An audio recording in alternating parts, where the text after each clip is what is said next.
Namo Phat. Thank you for joining me for our daily practice check-in. Listen, listen, listen. This beautiful sound calls us back to our true home.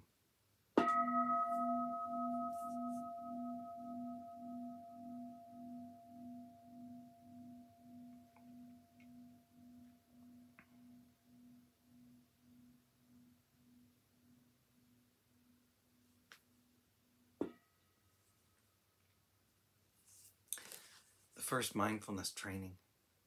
Aware of the suffering caused by the destruction of life, I vow to cultivate compassion and learn ways to protect the lives of people, animals, plants, and minerals. I'm determined not to kill, not to let others kill, and not to condone any act of killing in the world, in my thinking, or in my way of life.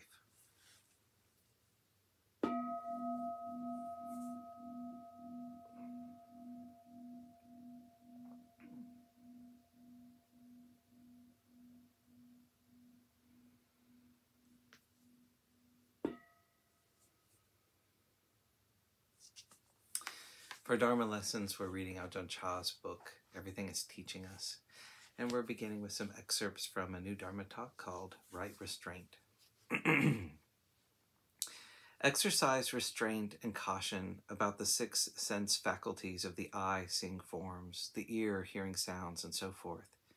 This is what we are constantly teaching about in so many different ways. It always comes back to this. But to be truthful with ourselves, are we really aware of what goes on? When the eye sees something, does delight come about? Do we really investigate? If we investigate, we will know that it is just this delight that is cause for suffering to be born. Aversion is the cause for suffering to be born. These two reactions actually have the same value.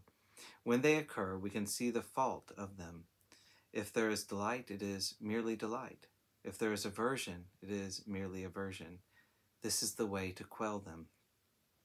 For example, we attach special importance to the head. From the time we're born in this society, we learn that the head is something of the utmost importance. If anyone touches it or hits it, we're ready to die.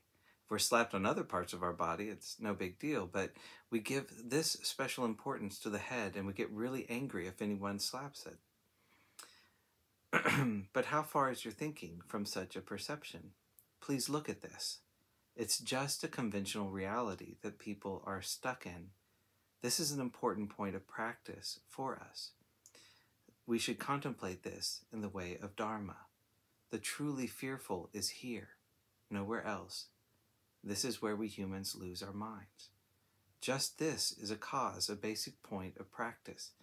I don't feel it's necessary to ask a lot of questions of anyone or interview a lot, but we don't investigate this point carefully.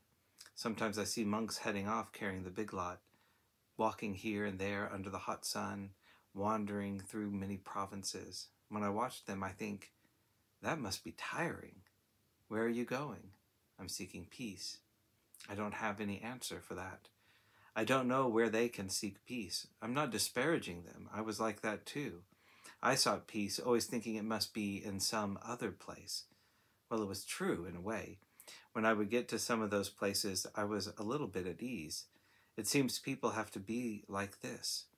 We always think some other place is comfortable and peaceful. When I was traveling, I saw the dog in Pabakaro's house.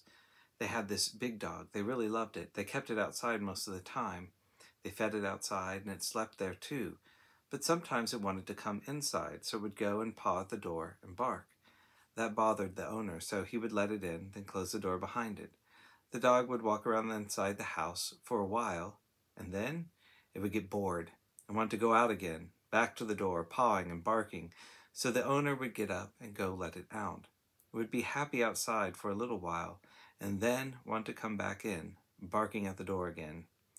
When it was outside, it seemed like being inside would be better.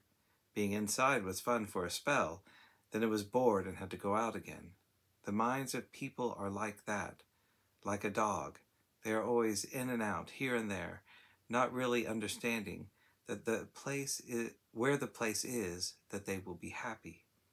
If we have some awareness of this, then whatever thoughts and feelings arise in our minds, we will make efforts to quell them. recognizing that they are merely thoughts and feelings. The grasping attachment to them is really important.